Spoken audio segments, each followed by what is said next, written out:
The Galactic Council chamber stretched across 3 kilometers of polished obsidian, its crystalline walls reflecting the bioluminescent glow of 47 different species.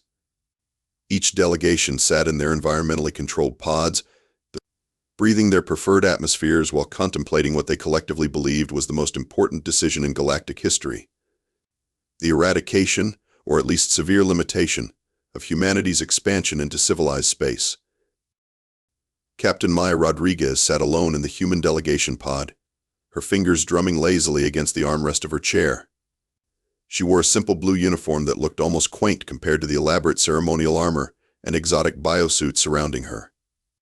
Her dark hair was pulled back in a practical ponytail, and she had the kind of calm expression you'd expect from someone waiting for a dentist appointment, but not someone facing the combined judgment of an entire galaxy. Ambassador Vorthak of the Zephyrian Empire rose from his delegation's pod with the fluid grace of a predator. His scales caught the chamber's ambient light, shifting from deep emerald to burnished gold as he moved. Standing nearly 3 meters tall with 4 arms and a crown of natural bone spikes, he was evolution's answer to the question, what if nightmares could file diplomatic paperwork? Esteemed colleagues, Vorthak began, his voice carrying the authority of someone who had never been wrong about anything, ever. We gather today to address the human problem. These creatures have proven themselves unfit for galactic society through their constant wars, their primitive technology, and their disturbing tendency towards self-destruction. Maya suppressed a yawn. She'd heard this speech before, in 17 different languages, at 12 different diplomatic functions. The talking points never changed, just the pronunciation. Vorthak activated a holographic display that filled the center of the chamber. Images of human conflicts flashed across the projection, battles from Earth's history rendered in stark detail. Observe their savagery. They have fought over resources, territory, ideology, and religion. They have scarred their own planet with weapons of mass destruction. Look at their representative, he gestured toward Maya with one of his 4 arms. Even she bears the marks of their violent nature. Maya glanced down at the thin scar running along her left forearm, clearly visible below her rolled-up sleeve. She'd gotten it falling off her bike at age 7. Vorthak apparently had chosen to interpret it as some kind of battle wound. These humans send their wounded as diplomats, Vorthak continued, warming to his theme. They cannot even heal their own people properly. Their cities bear the scars of constant warfare. Their technology is centuries behind our most primitive member species. They are, in essence, dangerous children playing with weapons they do not understand. The chamber buzzed with agreement. The crystalline hegemony's delegation chimed in harmonic approval. The Hive Queen's collective consciousness pulsed with unanimous consent. Even the normally neutral ethereal wanderers flickered in what passed for nodding among energy beings. Maya shifted in her chair, crossing her legs and resting her chin on her hand. She looked, for all the galaxy to see, like someone listening to a particularly boring lecture on tax policy. The evidence is overwhelming, Vorthak declared, his voice rising with righteous indignation. Humans are too unstable, too primitive, and too violent to be trusted with unrestricted access to galactic civilization. I propose we limit their expansion to their home system until such time as they can prove themselves worthy of our company. A chorus of approval echoed through the chamber. Species that hadn't agreed on anything in millennia suddenly found common ground in their shared concern about human aggression. Maya finally looked up from her contemplation of her fingernails. "Are you finished?" she asked, her voice carrying easily across the vast chamber despite its conversational tone. "I believe I have made the case quite thoroughly," Vorthak replied, his scales shifting to a deeper gold that indicated supreme satisfaction. "Good," Maya said, standing up and straightening her uniform. "Because I was starting to worry you'd run out of things to be wrong about. That would have made this meeting much shorter than I'd planned." The chamber fell silent. 47 species suddenly remembered that humans, for all their apparent simplicity, had a disturbing tendency to surprise people. Vorthak's scales rippled through the color spectrum, settling on an angry crimson. "You dare suggest that my analysis is incorrect?" Maya smiled, and something in that expression made several of the more perceptive species take a step back in their pods. Oh, Vorthak, she said, her tone suggesting she was addressing a particularly slow child. I'm not suggesting anything. I'm about to prove it. Vorthak's forearms spread wide in a gesture of dismissive superiority, his crimson scales now shifting to the deep purple that indicated extreme condescension among his species. Please, he said, drawing out the word like it physically pained him to be polite, enlighten us with your primitive human wisdom. Maya walked to the center of the chamber, her footsteps echoing in the sudden silence. She moved with the easy confidence of someone who knew exactly where all the exits were and had probably memorized the ventilation system's blueprints for good measure. You know what I love about this council? She began, gesturing to the assembled delegates. Everyone here represents species that conquered their home systems through superior intellect, advanced technology, or sheer ruthless efficiency. You've built empires that span star systems. You've mastered faster-than-light travel, energy manipulation, and quantum mechanics. You're the absolute pinnacle of galactic civilization. The delegates preened at the compliments, their various forms of smug satisfaction filling the chamber with bioluminescent displays, harmonic frequencies, and pheromone clouds. And yet, Maya continued, her tone still pleasantly conversational, not one of you noticed that humanity has been operating unrestricted in galactic space for the past 47 years. The preening stopped abruptly. Secretary Blixnorp, a nervous blob of gelatinous material from the liquefied bureaucracy, gurgled in confusion. But humans only achieved faster than light travel 12 years ago. We have the reports. You have the reports we wanted you to have, Maya corrected gently. Tell me, Blixnorp, where do you think your favorite coffee substitute comes from? The secretary's translucent form shifted to a sickly yellow. The Tau Ceti agricultural colonies naturally. Everyone knows the Brixelians grow the finest stimulant crops in the sector. Wrong, Maya said cheerfully. It comes from a human agricultural station in the Vega system. As for the past 30 years. The Brixelians have been buying it from us and reselling it to you at a 400% markup. Quite the entrepreneurial species, the Brixelians. General Craxes of the warrior clans, a heavily armored insectoid, whose species believed that diplomacy was just warfare by other means, clicked his mandibles aggressively. Impossible. We would have detected human ships in our territory. You did, Maya agreed. You classified them as Andromedan cargo haulers. Perfectly reasonable mistake. After all, who would expect humans to have developed holographic disguise technology sophisticated enough to fool your military sensors? The general's exoskeleton turned a shade of purple that indicated either deep thought or the onset of a stress-induced molting cycle. The Andromedian traders, the ones who helped us establish our supply lines during the Outer Rim expansion. Humans, Maya confirmed. All of them. Well, the ships were human. The Andromedians were mostly on vacation. Lovely species, the Andromedians. Very trusting. They were happy to let us handle their trade routes while they focused on their poetry and philosophical debates. Vorthak's scales had now shifted to a muddy brown color that suggested his worldview was undergoing rapid and unwelcome adjustments. This is impossible. Our intelligence networks would have detected such deception. Your intelligence networks, Maya said, pulling out a small device that projected a holographic display, are very impressive, sophisticated, thorough, completely compromised.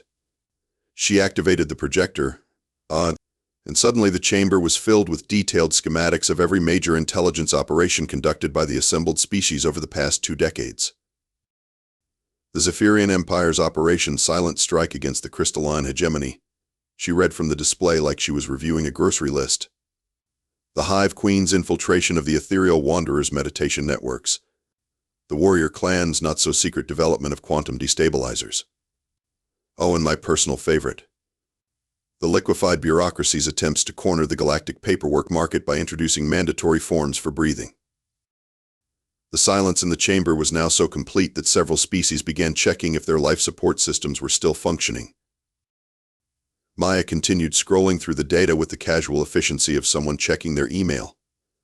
Here's the thing about intelligence gathering. It only works if the other side doesn't know you're doing it. And it really doesn't work if the other side has been feeding you carefully crafted misinformation for the better part of 5 decades. 5 decades? Vorthak's voice had risen to something approaching a shriek. Did I stutter? Maya asked innocently.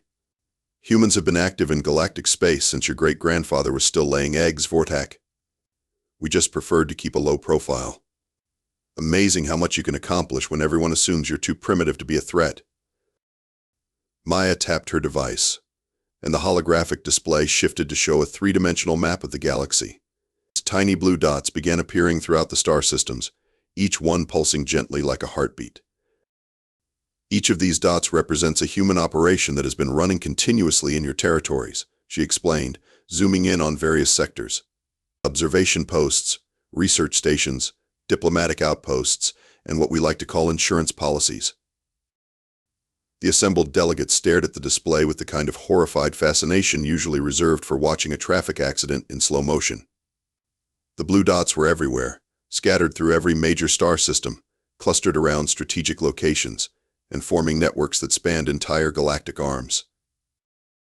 Impossible, General Craxis chittered, his mandibles clicking so rapidly they sounded like an old-fashioned typewriter.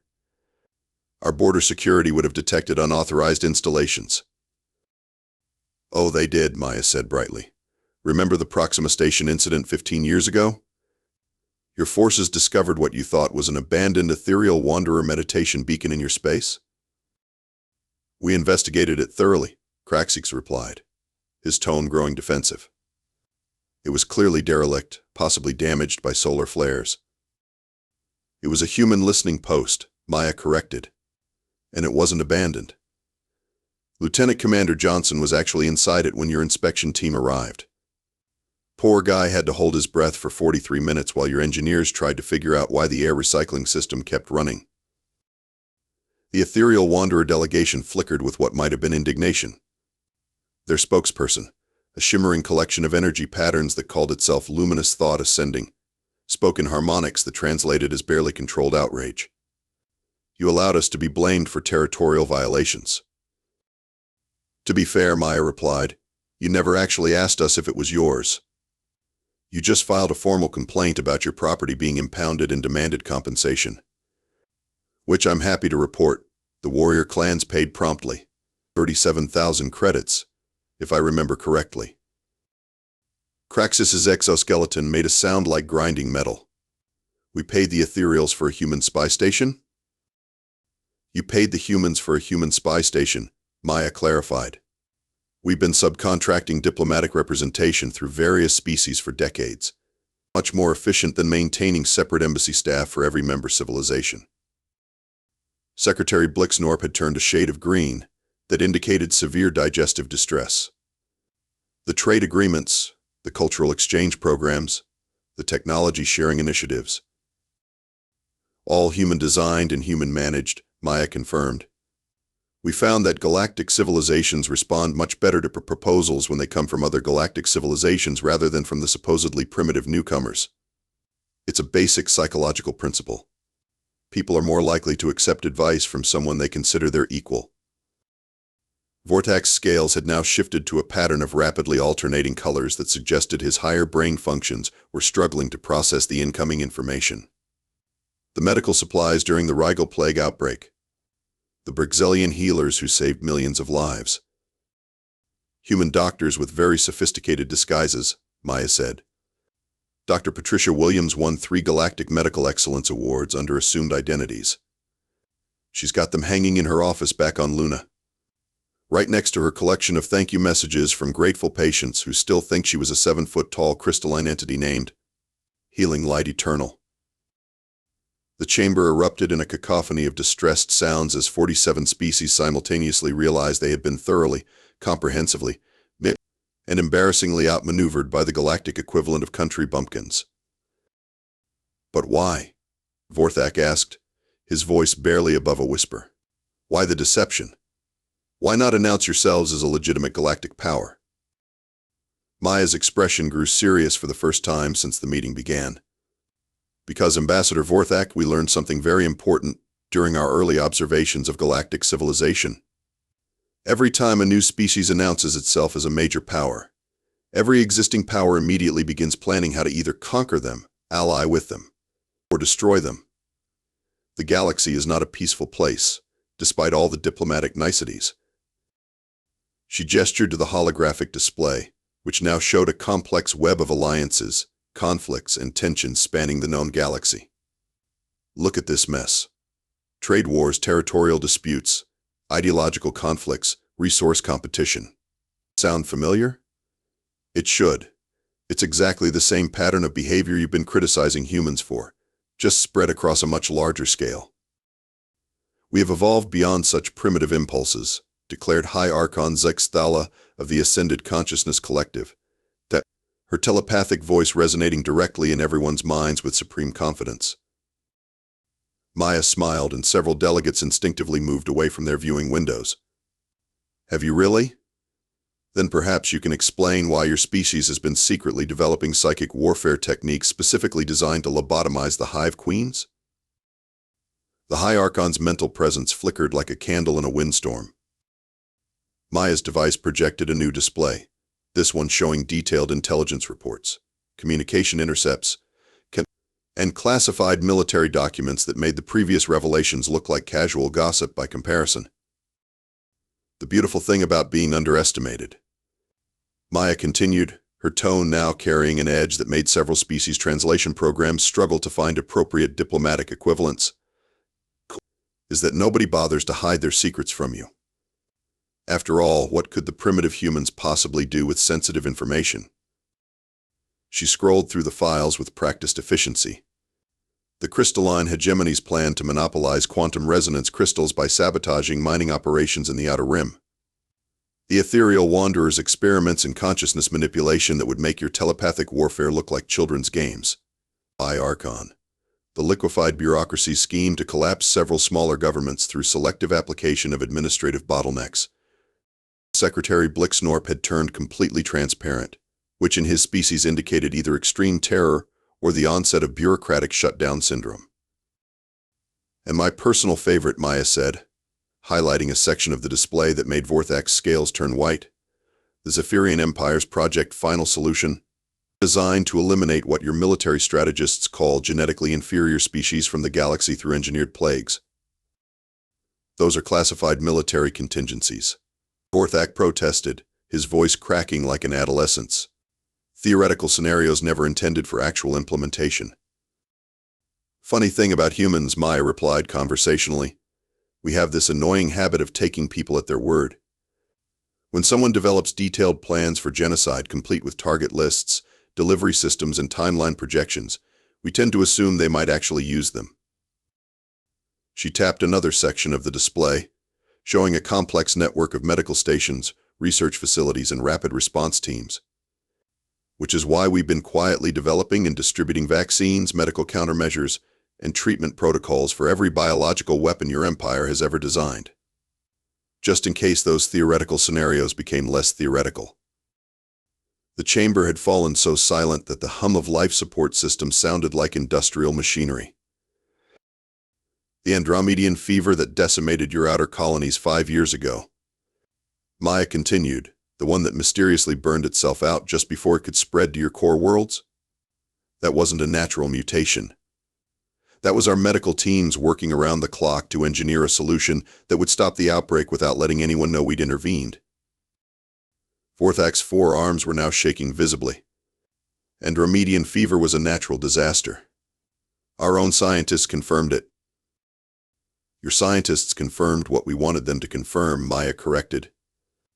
It's amazing how easy it is to manipulate research conclusions when you control the funding, supply the equipment, and occasionally replace key researchers with people who work for you. Replace?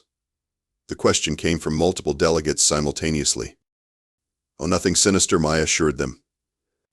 Dr. Keth Moore of the Zephyrian Imperial Medical Institute is alive and well, enjoying his retirement on a lovely planet in the Vega system. His replacement, Dr. Kevin Morrison from Johns Hopkins, has been doing his job for the past 3 years. Keth Moore was happy to step down once we explained the situation to him. Amazing how reasonable people become when you show them detailed evidence of their government's plans for galactic genocide. General Craxis made us sound like a grinding gear. The Outer Rim Rebellion, the one that tied up our military resources for 2 years, the one that ended with a negotiated settlement that everyone called a miracle of diplomacy. Human organized, human funded, and human managed, Maya confirmed. We needed to keep your military busy while our medical teams dealt with the plague situation. The rebels never knew they were working for us, of course. They thought they were fighting for their freedom. Which technically they were. We just made sure they had the resources to actually win.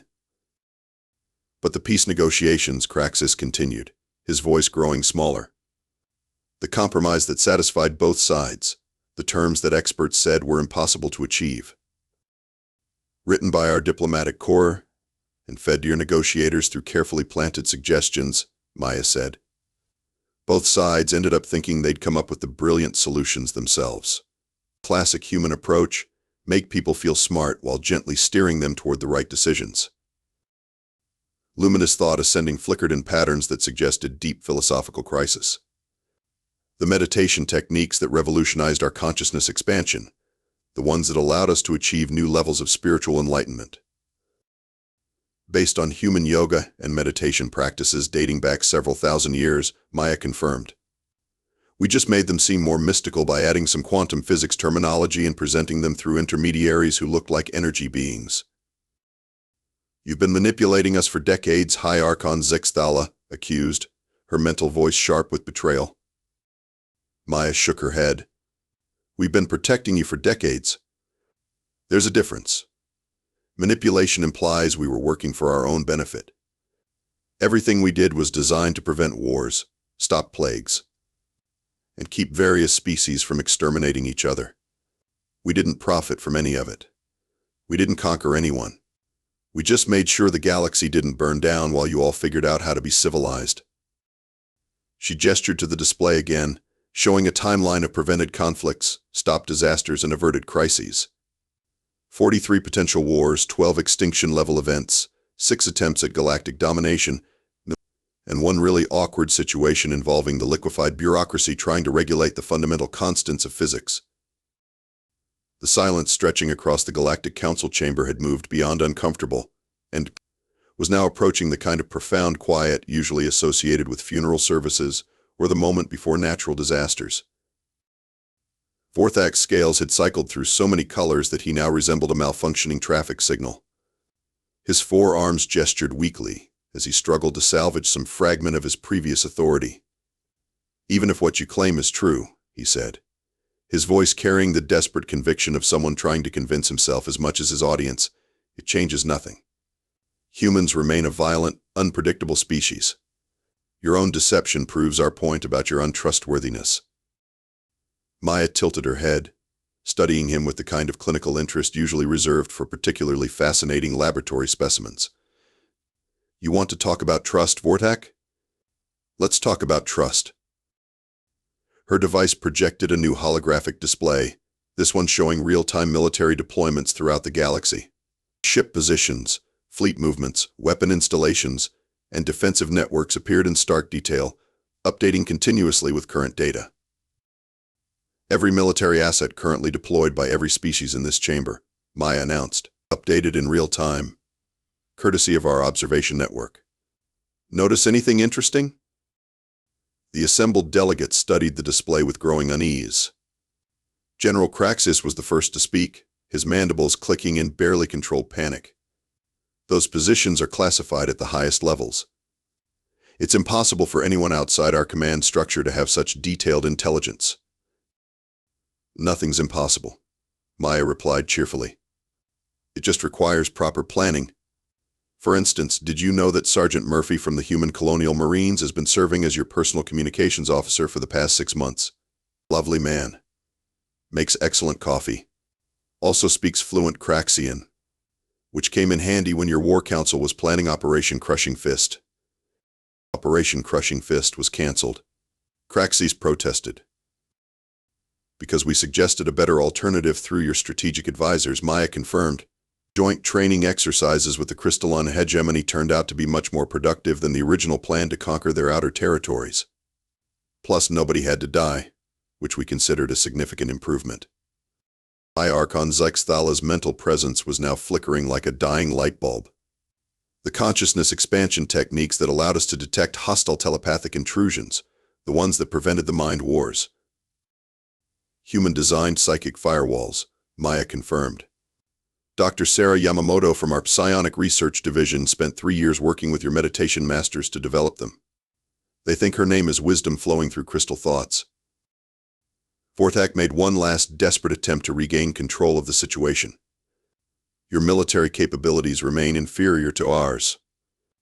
You may have been clever, but cleverness means nothing against superior firepower. One word from me, and the Zephyrian Fourth Fleet will demonstrate the price of deceiving the galactic community. Maya's smile widened, and something primal in the hindbrain of every sentient being in the chamber began screaming warnings. One word from you, and the Zephyrian Fourth Fleet will do absolutely nothing. Impossible, Vorthak declared, but his voice lacked conviction. Admiral Kextor, your fleet commander, is currently in his ready room aboard the flagship Eternal Dominance, enjoying what he believes is traditional Zephyrian brandy, while reviewing tactical reports, Maya said conversationally. The brandy is actually a mild sedative that will keep him peacefully unconscious for the next 12 hours. The tactical reports are fabricated documents designed to convince him that his fleet is conducting routine patrol exercises in the neutral zone. Vorthak's scales had now turned a shade of gray that suggested complete system shutdown. The entire Fourth Fleet? The entire Fourth Fleet is currently being babysat by the human vessels they think are Andromedan cargo haulers, Maya confirmed. We've been running interference for your military exercises for years, Vorthak. Your ships have accidentally avoided 17 different minefields, 3 black holes, and 1 very territorial space whale, all because our cargo haulers happened to suggest alternate routes at convenient moments. She gestured to the military display again. This is what real military superiority looks like, by the way. We don't need to blow things up to neutralize them. We just need to make sure everyone stays calm, follows safe flight paths, and doesn't accidentally start any wars. But your technology, Secretary Blixnorp gurgled weakly, your weapons systems, your defensive capabilities. Maya laughed, and the sound carried no humor whatsoever. You want to see our defensive capabilities? Look up. Look up. Every delegate in the chamber simultaneously activated their viewing systems, turning sensors and optical equipment toward the space above the council station. What they saw there made several species civilizations question their fundamental understanding of reality. Luna Base. This is Captain Rodriguez, Maya said, speaking into a communication device that had materialized in her hand. Please give our guests a better view of the neighborhood. The space around the council station suddenly filled with massive shapes emerging from what had appeared to be empty void. Warships longer than small moons, their hulls bristling with weapon systems that made galactic dreadnoughts look like children's toys. Defensive platforms that could have served as space stations. And at the center of it all, a structure so large that it bent local spacetime just by existing. The Human Colonial Defense Force, Maya announced, has been providing security for this council session since you called it into session. We wanted to make sure nothing unfortunate happened to any of the delegates while they were discussing our future. The silence in the chamber was now so complete that it had achieved philosophical significance. The aftermath of revelation settled over the Galactic Council chamber like dust after an explosion. 47 species that had entered the session convinced of their collective superiority now sat in stunned silence, contemplating the fundamental reorganization of everything they thought they knew about the universe. Maya stood calmly in the center of the chamber, her hands clasped behind her back, watching the delegates process their new reality with the patient expression of a teacher waiting for her students to work through a difficult math problem. I imagine you're all feeling a bit confused right now, she said, her voice carrying easily through the vast space. That's normal. Humans call it cognitive dissonance. It happens when new information conflicts with existing beliefs. The discomfort will pass once you adjust your worldview accordingly. Vorthak, who had been silent for several minutes while his scales cycled through colors that didn't exist in any known spectrum, finally found his voice. "What do you want from us?" he whispered. "What do we want?" Maya repeated, as if the question had never occurred to her. "That's the beautiful thing, Vorthak. We don't want anything from you. We never did. We've been doing this job for free, out of the goodness of our hearts and a mild obsession with preventing galactic catastrophes." She activated her device one final time, projecting a new display that showed the galaxy not as a collection of territories and boundaries, but as a living system of interconnected civilizations. "Here's what's going to happen. You're going to go back to your governments and explain that humanity is now officially a galactic power. Not because we conquered anyone, not because we demanded recognition, but because we've already been acting as one for half a century." General Craxes clicked his mandibles uncertainly. "And if our governments refuse to accept this new status?" "Then they refuse," Maya said with a shrug. "We'll continue doing exactly what we've been doing. Preventing wars, stopping plagues, keeping trade routes secure, and making sure nobody accidentally destroys themselves or their neighbors. The only difference is that now you know we're doing it." "But the restrictions on human expansion," Secretary Blixnorp gurgled, "the limitations on your territorial claims." Maya laughed, and this time there was genuine amusement in the sound. "Blixnorp, we already have more territory than we know what to do with. Humans have been establishing colonies throughout the galaxy for decades. We just didn't bother to plant flags or file territorial claims because we were busy doing more important things." Archon Zixthala's mental voice carried a note of desperate hope. "Perhaps we could establish a new framework for cooperation, a partnership between equals." "We already have that," Maya replied. "It's called the existing galactic civilization. We're just going to continue participating in it. Except now we'll do so openly instead of through intermediaries and false identities. Our diplomatic corps is looking forward to attending council sessions under their real names for a change." Luminous thought ascending flickered in patterns that suggested deep philosophical contemplation. "The implications for galactic governance are staggering. Everything we thought we knew about power structures, military balances, economic relationships will remain exactly the same," Maya finished. "We're not interested in ruling anyone. We're not interested in conquering anything. We're just interested in making sure everyone plays nicely together and doesn't blow up anything important. Think of us as the galaxy's unofficial peacekeeping force. Except now it's official." Vorthak's scales had finally settled on a dull bronze that indicated resigned acceptance. "Your species has made us all look like fools." "No. Juan," Maya said firmly. "Your species made yourselves look like fools by assuming that being loud and aggressive was the same thing as being powerful. Humans learned a long time ago that the most effective approach to any problem is usually the quiet one. We don't need to announce our capabilities to the galaxy. We just need to use them responsibly." She began walking back toward the human delegation pod, her footsteps echoing in the chamber. "Oh, and Vorthak, that scar on my arm you were so interested in earlier? I got it falling off my bicycle when I was 7. But thank you for giving me such a perfect opening to discuss the difference between looking dangerous and being dangerous."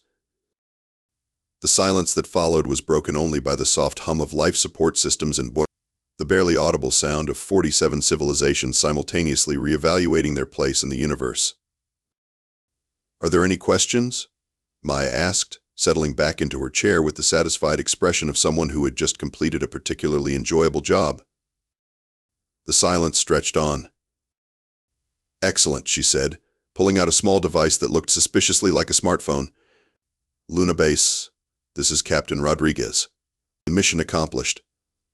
Please prepare my transport. And could someone let Dr. Williams know that her cover has been blown? She can stop pretending to be a crystalline entity now."